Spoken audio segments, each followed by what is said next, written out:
Good morning, good afternoon, or good evening, everyone, depending where you are. Thank you very much for coming to today's Inform TSL workshop. This workshop series is organized by Inform's Transportation Science and Logistics Society. We are very excited to have Dr. Kockelman as the speaker for our first presentation in year 2022. Dr. Kockelman is a registered professional engineer and holds a PhD, master, and bachelor's in civil engineering, a master's degree in city planning, and a minor in economics from the University of California at Berkeley. She has been a professor of transportation engineering at the University of Texas at Austin for 23 years, and is a recipient of an NSF CAREER Award, Google Research Award, MIT Technology Review Top 100 Innovators Award, Vulog's Top 20 of 2020 Influential Women in Mobility, and the various ASCE, NARSC, TRF, and WTS awards. She has authored over 180 journal articles and 2 books, and her primary research interests include the planning for shared and autonomous vehicle systems, the statistical modeling of urban systems, energy and climate issues, and economic impacts of transportation policy, and the crash occurrence and the consequences. So let's welcome Dr. Kockelman to give the presentation today. It's your time, Carol. Thank you, Sasha. Yeah, we are still working on this great topic. I'm going to go ahead and animate those slides for you now. And Yantao Huang, who's also in the audience here, helped a great deal with this, but Fatima and Priyanka both are here. So any questions you have, they will see them in the chat box while I'm presenting, and they will probably be able to answer any question you can throw at us. So we're really lucky to have them here in the audience. And then Ken Perrine, who is a researcher here at UT, also contributed a lot of data, I guess, manipulation to create the models that we're using for the analysis and then the forecasting of the long distance travel impacts of bringing self-driving vehicles into our showrooms and our garages and our parking lots. And right now that work is being funded by the Texas DOT. So you see their icon there in the lower left. So as anybody can imagine, autonomous vehicles are actively being investigated and deployed, especially in smaller pilots, and they're hard to manufacture, and they're really tough to program, and they're even tricky to manage and operate, hour to hour. And so it's proving harder, I think, than a lot of experts wanted, but we will see a fair number of deployments. It might be lower speed deployments, but we will see a fair number of deployments and probably private purchase within the next 10 years. And Tesla, of course, is adding automation every year to its vehicles to try to get it to a true autopilot, but other manufacturers want to jump directly to level 4 and avoid the whole level 3 handoff that would come with the route Tesla's taking. So we're looking here just at one-way trips. Most of the work I'll be showing you is for trips over 75 miles in length, but I guess this statistic that Yantao created is for the 50-mile threshold, and they are just 2.5% of all person trips in the National Household Travel Survey, but they capture almost half of the person miles traveled in this country. So when you get in an airplane or you head to a different state, you're really putting in a lot of passenger miles in that trip. And so a huge part of your carbon footprint is really coming from these infrequent but long trips. And of course, autonomous vehicles will make driving even easier. They'll make travel even easier. And that's for all sorts of people, not just you and me who already do travel, but lots of people who avoid travel or are simply not allowed to drive. It makes this a lot easier for them. We will expect, fewer airline trips and more ground trips because you won't have to go through security and wait around and wait for your luggage or anything. You can just handle that a lot more easily in a vehicle if the trip distance isn't too long. So we use a lot of different predictive models to get at what people will be doing in the future, and a lot of different data sets. So the American Community Survey's public use microdata set has been very helpful, along with Rampandala's population generator. And so that's for synthesis of these individual households and persons. And then the RSG group created an Our Journey data set for the year 2010. So it's a long time ago, but it's still one of the best data sets you can find. And the FHWA paid for that. So we were very lucky to have access to that for our first paper. And we still use that zone system now in our current work.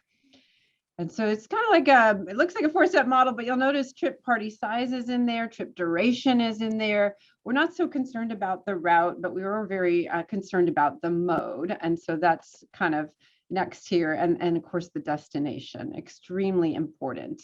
And then that will give us, similar to what we had from the FHWA back in 2010, it'll give us a long list of annual trip making details for this nation.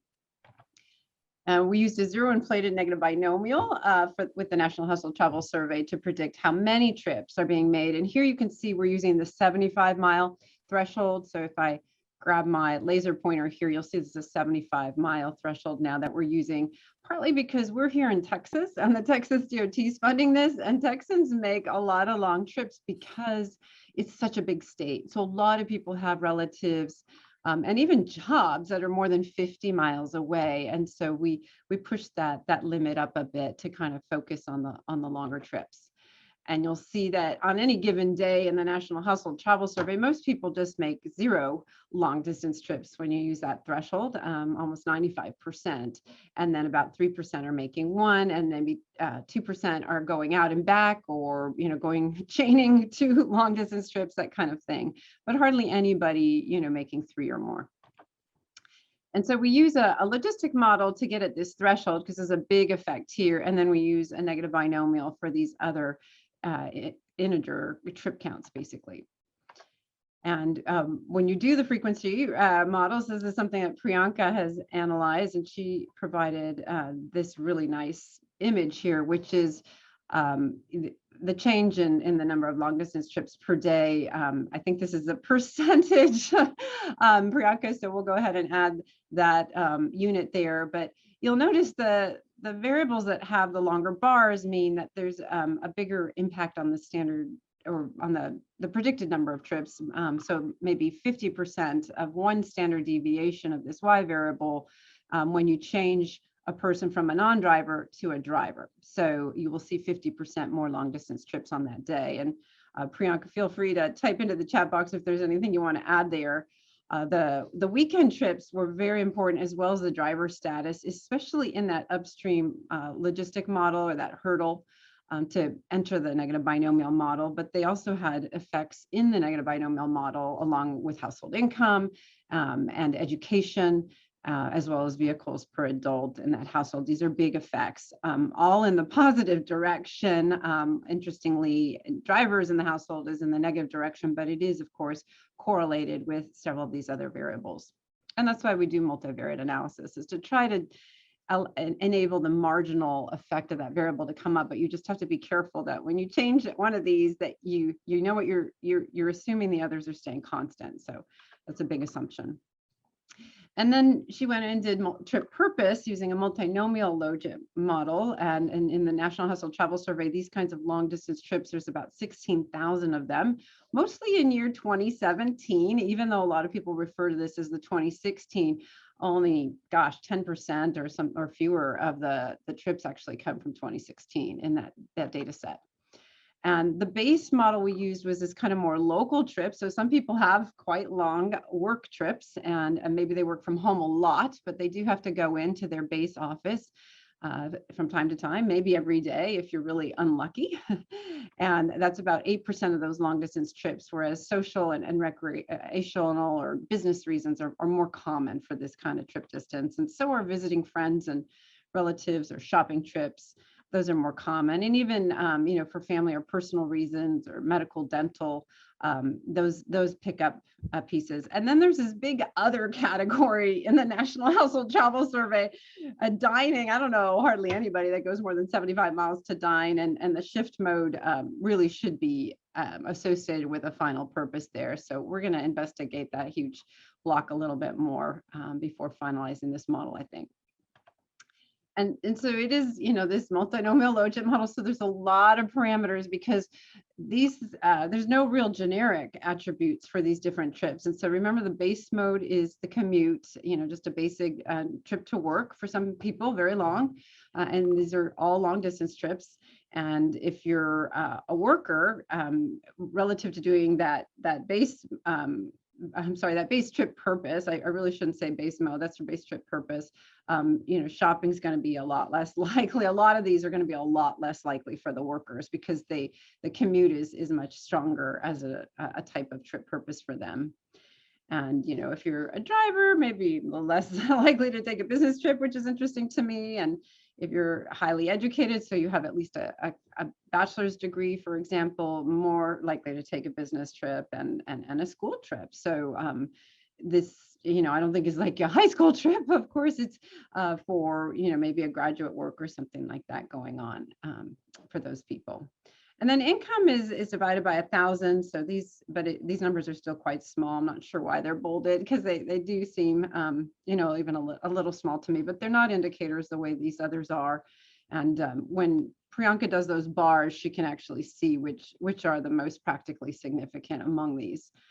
She also called out the spring trip for a school trip. So I know my daughter is taking I guess a lot of kids will take a spring break trip, but so that's, kind of a vacation. It's not really with the school, but she does have something planned like that as a senior this year in high school.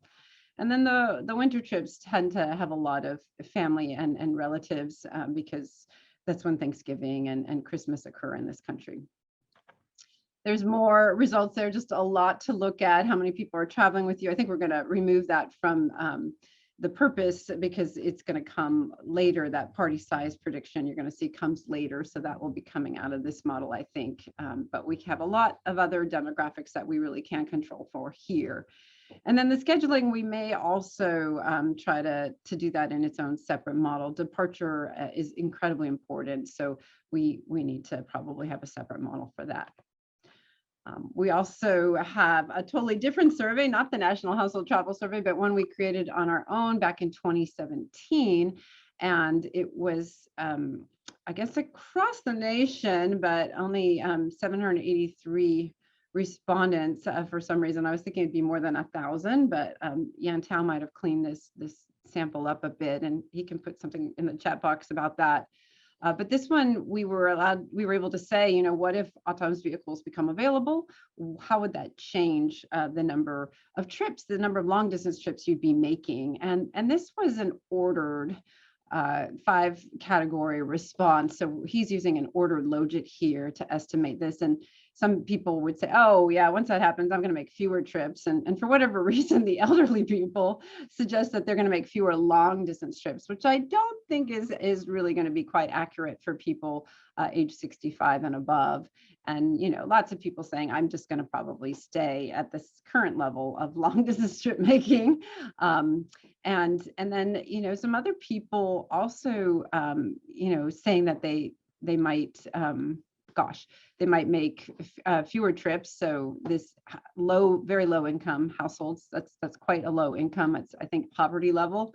And then the bigger household sizes saying we will be probably making more trips. So you're seeing positive coefficients on them, or positive marginal effects, and of course a positive coefficient in this first column.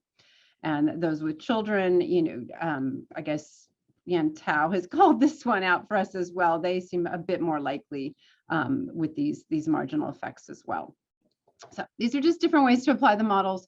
We're going to be applying them in a long sequence to try to microsimulate a set of trips for the entire nation with and without autonomous vehicles available.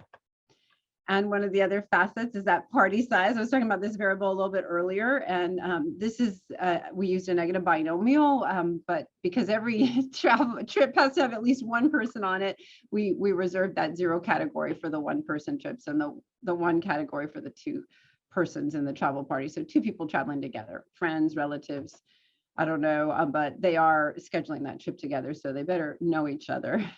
And you can get a sense of the practical significance right away in this model run by Priyanka, I believe. And so like the natural log of the number of workers per square mile at the destination. Census tract is one of those. And same thing at the origin. So origin and destination population densities are important. The density of workers who live in that destination tract I mentioned earlier. Fall season for departures, that's a big one as well. And gender is almost always a predictor in every model I've ever run on choice behaviors and crash outcomes and things like that. Gender's important, but so is trip purpose. So at this point, by the time we get to this model in the sequence, we do have a prediction on that trip purpose. And so like commute trips and work trips are much less likely to have a second or a third person in the vehicle or in the airplane, however you're traveling, they're just likely to have fewer people on that trip. Whereas if you're headed to a busy destination, maybe more persons. And if you're female, you like to travel with more people for some reason. Maybe it's children with those extra childcare duties that we often see for females, or it's just more comfortable to travel that way. So women tend to do it about 10% more often, I guess. And then there's vehicle ownership. So this is super important to mode choice. And with autonomous vehicles available, you may just decide to let go of a private vehicle in your fleet and rely on a system of shared autonomous vehicles. And there may be multiple suppliers, just like with TNCs, we have Lyft and Uber, or if you're in Austin, you might have access to the Austin service. I forget the name of our third TNC here, but that TNC was really important when Uber and Lyft both left the city of Austin, because we were going to require fingerprinting in our background checks. And so we're using a Poisson here for the number of vehicles owned. And we were able to use that 2017 survey again, because these questions are not asked in the National Household Travel Survey. So we have questions and we have pretty complex models on vehicle retirement every year and purchase, including, an electric vehicle versus a self-driving vehicle, this kind of thing. And then you have price changes happening over time. And so this willingness to pay, you might at some point in the future, it might pass your threshold for your willingness to pay as the prices fall on these special vehicles. And so we're microsimulating forward year after year, and that your vehicle fleet will change over time. Key predictors are number of drivers in the household, of course, increasing the number of vehicles, and population density at your home zone, reducing it, making it harder to park or more expensive to park, but also lots of things you can maybe walk to as that population density goes up. And then if you own your own home, you probably have your own parking lot that you can manage and keep track of. So that also increases your likelihood of owning more vehicles, and of course, income and some other variables useful there. We're going to take you next into a nested logit for a mode choice. And that's because, conventional vehicle versus a self-driving vehicle seem very similar as a mode, except one really frees up that driver. And so depending on how big your party size is, whoever's driving is going to be really appreciative of not having to do that task. Typically, I speak as a woman who does not like having to drive everywhere. I'd much rather be doing something else, but there are people I know who really, really enjoy driving. So in the distant future, we will give those people their own racetrack and they can pay $20 to drive around. But I do think human driving will become illegal at some point. Maybe in my lifetime here in the US, I'm not sure. And so we have to go back to our special survey data to look at this. And so this is long distance autonomous vehicle survey, we're calling it. And we split up the two trips types into these big purposes, business related, including work trips, and then non-business trips. And so there's two different models being estimated here. We have both revealed preference data and stated preference data on mode choices in that survey. It was a 70 question survey. And when we do the stated preference choice, we do suggest to them, that the household vehicle costs about 50 cents a mile to own and operate, whereas a rental vehicle will cost you maybe $50 a day, plus the marginal cost of fuel on that trip. And then an autonomous vehicle to own, operating costs and use costs might be 70 cents a mile, but you're going to save yourself some driving burden. And if you just want to rent a vehicle for whatever distance trip, shared autonomous vehicle, about $1 per mile. So that's about half of what Lyft and a little less than half of what Uber is now charging. Uber has been raising its prices, so I hope you guys have the Lyft app on your phones as well to make that comparison. And so the airplane's a very different mode, and then staying on the ground. Of course, there's rail and there's bus, but they are quite small in our sample of roughly 1,000 Americans. So we did not, have enough data to estimate the mode choice on those. But we can augment this with the stated preference, or excuse me, the revealed preference in the National Household Travel Survey, which does capture some of those modes. And so there's rental, and there's, self-driving rental, which is an SAV, and then there's just owning your own vehicle, which isn't cheap, but, if you do drive a lot or travel in a car a lot, that might be the most cost-effective for you. And so depending on, what you're doing, there's different choices here. So when we asked the question without an autonomous vehicle, most people were choosing the personal car for those long distance, over 75-mile each way trips, and then rental car, and then air travel, a little bit more than 20%, which is quite a lot. So it depends on the nature of the trip, and Yantel can probably tell you more about how long the trip was stated to be. I think it depended on the respondent. So we let respondents choose a common destination that was a long distance destination, less than 500 miles away, maybe, just because once you hit 500 miles, the airline mode becomes pretty common. So he can tell you more about that in the chat box. So it just gives you a sense of the mix. There's some pretty healthy competition here, but a lot of people still relying on a human-driven vehicle, maybe less than 20% if it's a business trip where your employer might be willing to pay for that trip, but maybe 25% if it's a personal trip. And so just like with the trip purpose logit, this is a nested logit this time, but lots of categories. And there's the private automobile, the rental car, the airplane, and I guess the autonomous vehicle is the base mode here, since we're not showing that.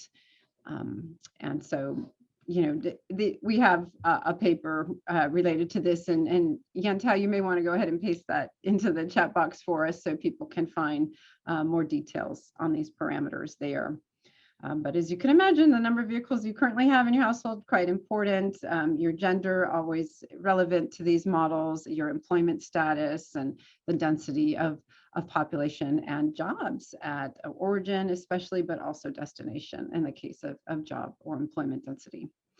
And then I guess we did allow some households to or some respondents to go more than 500 miles because there's a category here. So it may be that at 1,000 miles, we figure everybody is going to be, most everybody will be choosing an air mode. So I'm not sure at what point we cut off the distance on this one, if we did at all. And this is, once we, without the autonomous vehicles, that's why we're not seeing that option there. And then here we are with the autonomous vehicle option. And so I'm just, it's interesting to me. I'm wondering what the base category is here. So Yantel, please go ahead and type that into the chat box, because we've got 5 modes here. And I thought that one of these would be the base. Well, I guess the automobile is here, but so fortunately we do have some generic variables in this model, and that's what's allowing the full, I guess, suite of options to be included. And when we add the AVs, we don't just add one column, we add these 2 columns together. So you might choose to own and operate your own AV if the OEMs will let you. So those manufacturers are nervous about letting you and me wash the sensors. Even with my Tesla Model 3, we have to, we're told to clean the sensors sometimes. I think just for the keypad entrance is really where we've had to clean it. But if we were to drive through mud or something, we might be needing to clean other sensors on that vehicle. And then the shared fleets of vehicles are really managed by a private entity who can assign a detailed contract with that manufacturer and try to keep those vehicles safe. Because if these vehicles crash, there's no driver, so the liability really falls on the manufacturer for the programming and of course the driver can be at fault for maybe not maintaining the sensors, but most drivers are probably going to be poor in that respect and not doing a good job with sensor maintenance. Age, a lot of older people are less likely to choose these autonomous vehicles, where the more highly educated people are more likely to choose them, as well as the airline mode. And then the larger party sizes, interestingly, less likely. I'm not sure why a larger party size would be less likely to choose an automobile. So I hope Bantal will look into that. Generally, the automobile is really nice because you don't have to buy a second seat on an airline for that, like you would if you were traveling by air. Of course, the AV and the SAV are also nice options, but it may be the respondents kind of ignored that facet of the question. They didn't really think it through, that they could save a lot by just putting more people in the seats of their own private automobile or a rental car, or one of these other AV options. But generally with air travel, that's going to be expensive to add persons to your travel party. So generally that's going to be the one with the negative coefficient. And if we go into the non-business, so that, okay, this is the business model. I didn't mention that. If it is a business model, a business trip, the employer is more likely to pay for the trip. So that also affects this mode choice quite a bit, I think. So if it's non-business, so probably you and I paying for the trip, even then we're still getting this negative coefficient, which seems a little odd. And air is dominating on the especially long distance trips. You can save a lot of time if you don't have to go on the ground at 60 miles an hour, let's say on average, versus 300 miles an average or 400 miles per hour once you get into the air. So for extra long distance trips, the air can save you a lot of time. So there's also destination choice. I mean, travel is a really complex thing, so you never run out of why variables here. And luckily, the National Household Travel Survey has, pretty good mix, but it doesn't have a lot of international trips, I'm afraid. And so a lot of people do not want to fill out a survey when they're traveling internationally. That's a pretty stressful travel day for a lot of us. We're just trying to remember our passports. And so we don't capture too many of them in here. So we've been working with the Federal Aviation Administration's database and even some Department of Homeland Security databases to try to capture those crossing of international boundaries. But within the nation, we have these NUMA zones. I forget what NUMA stands for, but there's almost 5,000 or 4,500. So that's about 25% more or 30% more than you would find among counties. So they're not as small as census tracts, but they definitely break up those big counties that we see in places like California and I think Nevada. And here we're using a multinomial logit, and we've separated the business and personal trips because they are quite different. And we are running two different models with and without the autonomous vehicle as a mode option. And so mode is really important, nested within destination choice typically. So we take a log sum of the mode choice results that you saw earlier and pull them into this destination choice model. There were so many alternatives in this model that it simply wouldn't run. So we use strategic sampling, not the simple sampling that Dan McFadden indicated would be unbiased, I guess, 60, 70 years ago, but a smarter way to get at that sample of 20 or 40. And I think Fatima may have used even like 100 alternatives in her likelihood equation, which is great here. But what she did is she kind of ran the logit twice. So the first time it's just a standard logit, and then based on those parameters, those coefficient estimates, she can anticipate what's the probability of different zones being making it, into the running, being in competition for your actual destination choice. And so she selects the more popular or I guess preferred zones for each individual, depending on where they are originating from. She samples them at higher probability, but she still allows for, unlikely candidates. It's just they're a little less likely. And so she adjusts her likelihood function in that second logit model to reflect the fact that she is being strategic and sort of biased in that sample. And that allows the model to move forward. And so when there are no autonomous vehicles available in this choice set, she's got 10,000 trips in the National Household Travel Survey for the personal trips, and just 2,000, I guess, for the business trips.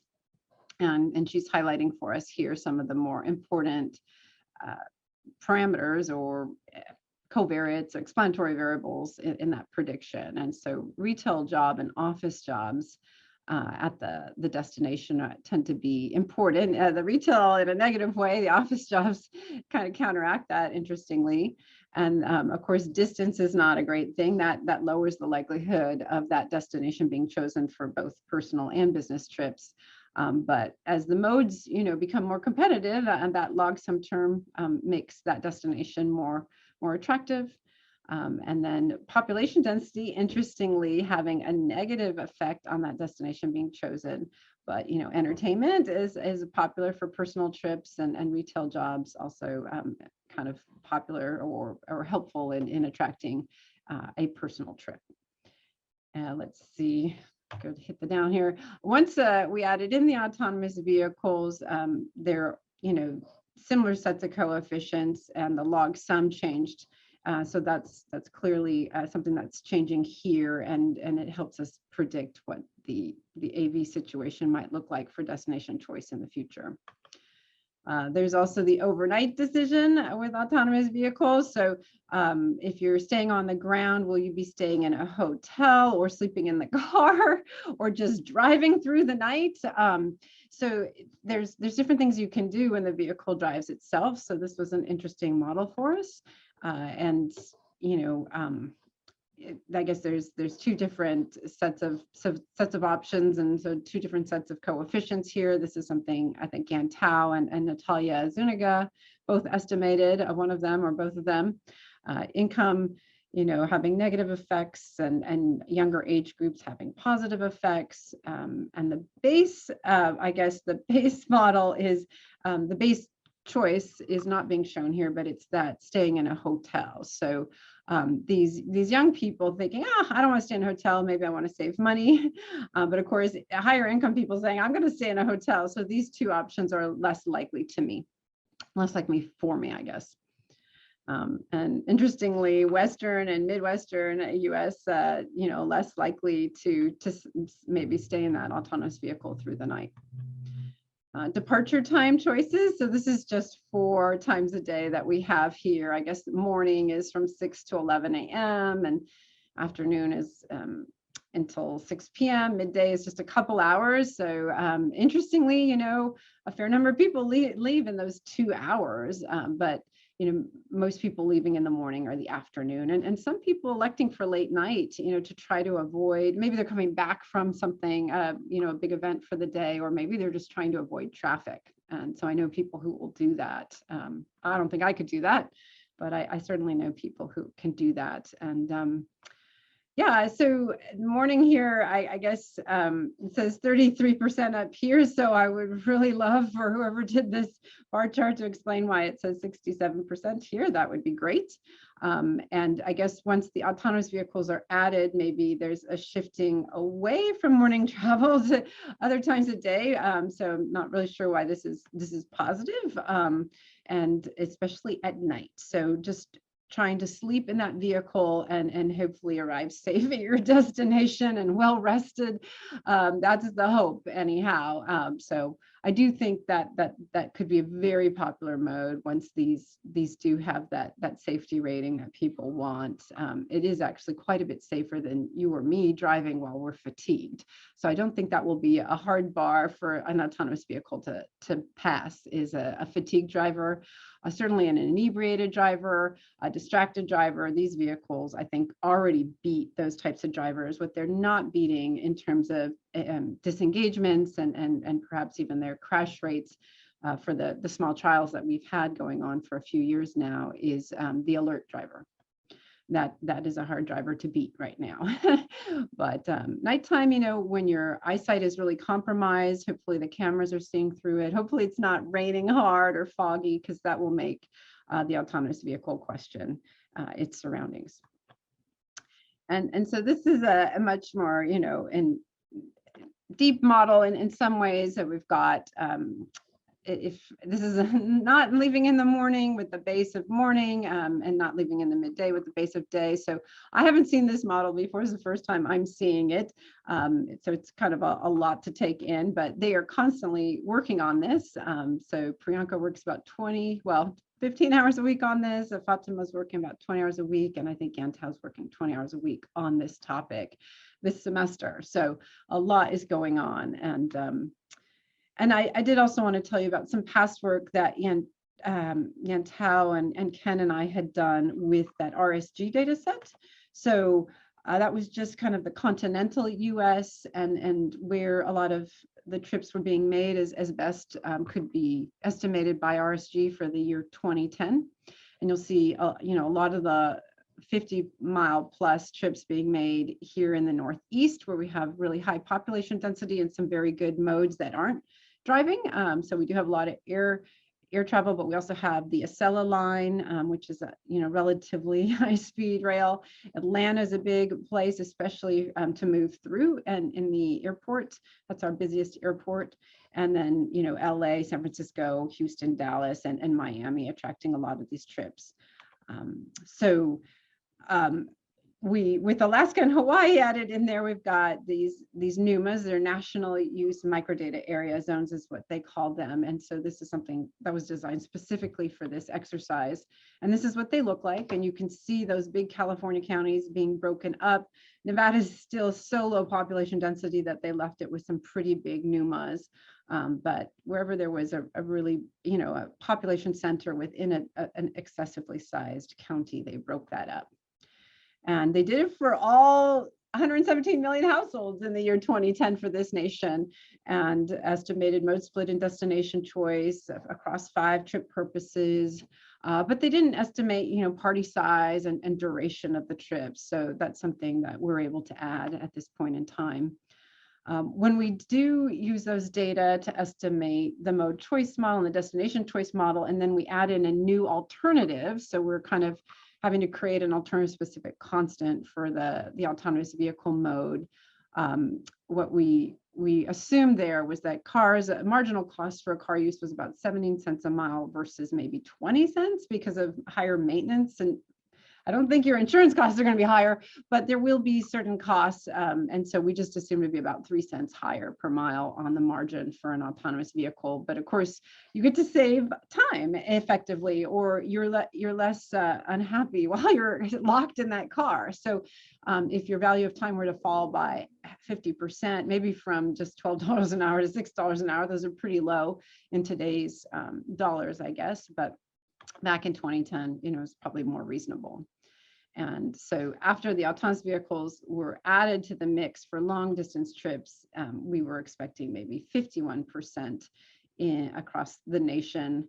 And so that's, a kind of a higher than certainly we would have had on the ground before. And air was not a very popular mode at the less than 500 mile distance, and it was a reasonably popular mode for the greater than 500 mile distance. But both those markets lost about 53% of their travelers across the nation. These are domestic trips. You're not flying to France. There's no way you can take an autonomous vehicle across the ocean unless it's, it can fly. So we're not making that mode available to those flyers. So they are shifting away. And since air is not a big piece of the mode choice pie, it's having about a 5 to 12% effect on the number of trips once you add those autonomous vehicles. And then the person miles traveled per year, similar numbers. So there's not a big distance effect that would change the first set of percentages to the second set of percentages. So about 10% increase overall on the ground, either by a conventional vehicle or an autonomous vehicle, and about a 47% decrease, I guess, in the air. So that is a big drop for the airlines on their domestic travel sales. And if you want to look at their revenues or guess at their revenues and the person miles traveled over the course of a year, we're, again, seeing about 2 or 3% on the vehicle miles traveled, and maybe 3% on the number of tours. And let's see, so this is total number of tours. I'm just trying, there's no difference in these two titles. So this is, these are the greater than 500 miles, excuse me. Okay, so this is the number of tours in the VMT, and this is the less than 500 and the greater than 500. So what we're losing is about 10% of those extra long trips, because they are not so excited about going to the airport and waiting around and buying a ticket 2 weeks or a month in advance or something. And so that's where this cut is coming from, is really in the airline market. So shorter trips become more popular, while of course that airline segment falls by maybe 47%. So big effect to be looking forward to. Of course, airlines keep enjoying, or before COVID, were enjoying year after year increases, and the airports were getting too busy, and so this really probably shouldn't scare them that much. This is on domestic trips, and they may breathe a sigh of relief that they're not going to have total chaos at the airports 20 years from now, when these are truly available easily. Autonomous vehicles are available easily to everyone. There's also AV market penetration over at certain distances. So you can see. We're missing the red bar here, Yantao. Private vehicles or personal vehicles being a higher percentage on these long distance trips, but of course the airline, I guess, in red. Yantao, I think you're gonna, I don't know if you guys can make Yantao able to unmute, but this is a point at which I would want him to fill us in on what the red bar is. I've presented this in the past, but it was like 6 months ago, so this one is not resonating with me. Maybe he's put it into the chat box for you. So I'm going to skip through that one. Hopefully it's answered in the chat box. He did look at VMT changes by states. So in New York, you might expect about 8% more. In Texas here, almost 10% more. That's very common across some of our bigger states. These are our biggest states in the nation in terms of population. And then the places where we had even bigger increases, like Kansas and Wyoming, these are a low density, low population states, seeing even more trips being made on the ground, perhaps by Californians driving through rather than people who actually reside in Kansas.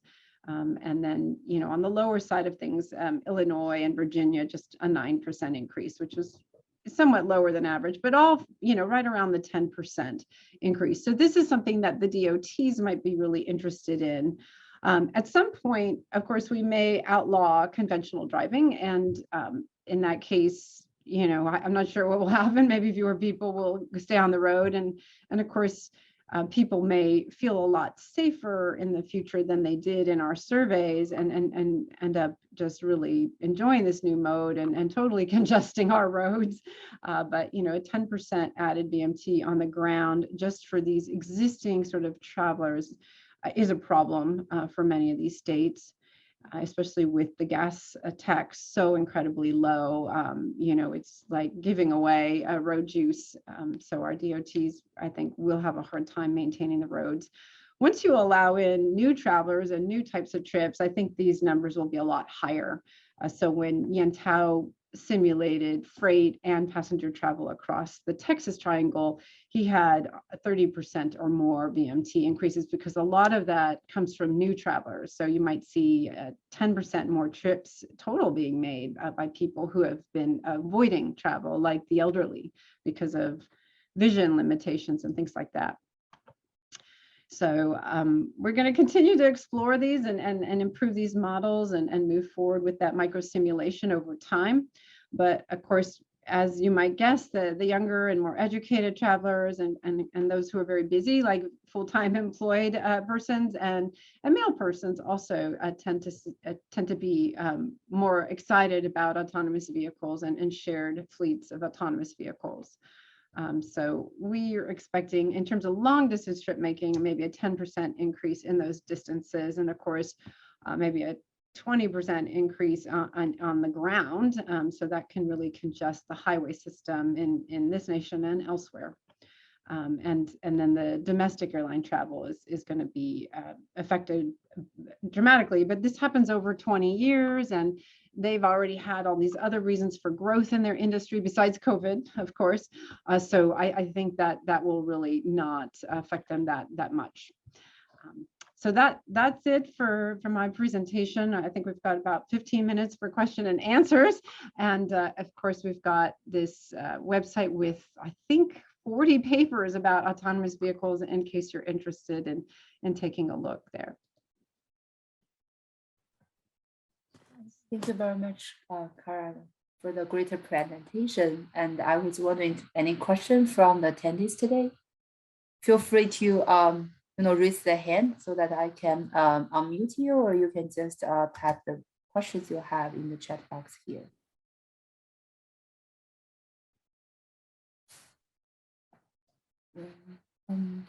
So let me ask a question first.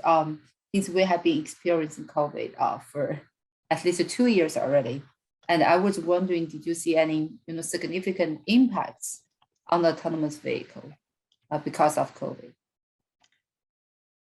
So the shared fleets, they're worried that those would be less popular. Sharing a ride with a stranger, you might still be willing to get into a vehicle that somebody else has used, certainly. And it's just the sharing rides with strangers, people are a little bit worried. And of course, you have that concern when you get into an airport and then into an airline, and you're sort of trapped there. And if there's somebody who's bad about wearing his or her mask, or somebody who is sick and maybe wearing a mask, you're still, a lot of people worried about transmission in those situations. But I think this, COVID will be endemic, and it will become like a bad flu, and maybe over 100 years or less, it will become like the standard flu, which is no fun. So it might be killing in this country, 300,000 people a year for several more years. And then that number would drop at some point, I think, to 100, and maybe down to what current flu deaths are, which are closer to 40,000 Americans lost a year. And people seem pretty fine with that. And a lot of people seem pretty fine with COVID at its current levels. Many people have survived it and feel that they'll be able to survive it at any point, I guess. So I'm not too worried about the effects. I just think that international travel will remain a little bit nerve-wracking for the years to come, maybe the next 5 years, because if you get sick abroad, you may not be allowed to get back on an airplane. So they may continue to require some tests to allow you into their nation, and you may not be able to come back. So you're stuck in a foreign country. Maybe your family has left you, or you just don't know how to deal with the medical system, and the insurance coverage may not be that great for you in that foreign country. So I think that will limit the interest in foreign travel. But that doesn't really affect the autonomous vehicle, isn't really playing much of a role in that question. It's just the international travel will be depressed for several years to come. All right, thank you. We have a question from attendee, Dr. Brooke and Ascoran. She asked that, are there any similar studies for commercial AVs? So Brooke, I'm not sure what a commercial AV is. Do you mean like a heavy duty vehicle? Let me try, maybe I can try to. No. Let me try. I'm allowed to talk. So Brooke, I think you can talk now if you want. Okay. Can you hear me? Yes. Okay. Yeah, I was just wondering, like, not for personal use. That's what I meant. I mean, not for personal use, but companies, like fleets of vehicles, fleets of trucks. Do you have any statistics on those? Like, what's the penetration rate right now, and what is the anticipated rate? Oh, yeah. So I will paste into the chat box for you this paper about autonomous trucks that Yan Tao wrote. So we didn't have time for that, but that paper was published a couple years or 3 years ago, actually, in the journal Transportation. And it's what will autonomous trucking do to US trade flows And so we used a random utility-based multi-regional input-output model to marry all the different industries in this nation and stitch together all the different counties. So this was run at the county level. There's about 3,300 of them, and it was run for the continental, the contiguous US, so 48 states, all their counties. And yeah, I forget, but it certainly drove some people away from rail into autonomous trucking. Wasn't super dramatic like it will be with the passengers, but for longer haul trucking, we definitely saw a preference for those self-driving vehicles. They can move through the night. There's no hours of service limitations on those drivers, but I think many freight companies will still want to keep an operator on board because that is an expensive asset. Heavy duty trucks are expensive, and people can hit them, right? So even if they promise to never crash on their own, other people can drive right into them, and suddenly you've got this stranded asset that might be in the middle of Wyoming. So I suspect that they will try to get people into those vehicles. Although I did just see a self-driving lorry by a Swedish company called Einride, and it's all electric, and that's been delivering freight in Sweden and now on the GM appliance manufacturing site, which might be in Kentucky. It's a big 750-acre site, and they're just having these vehicles move things around the production plant, which is giving GM a great opportunity to train and understand these vehicles. But because driving is tough and these are a fleet, they actually have humans sitting by to help with remote driving, and so there is a 5G connection to those vehicles.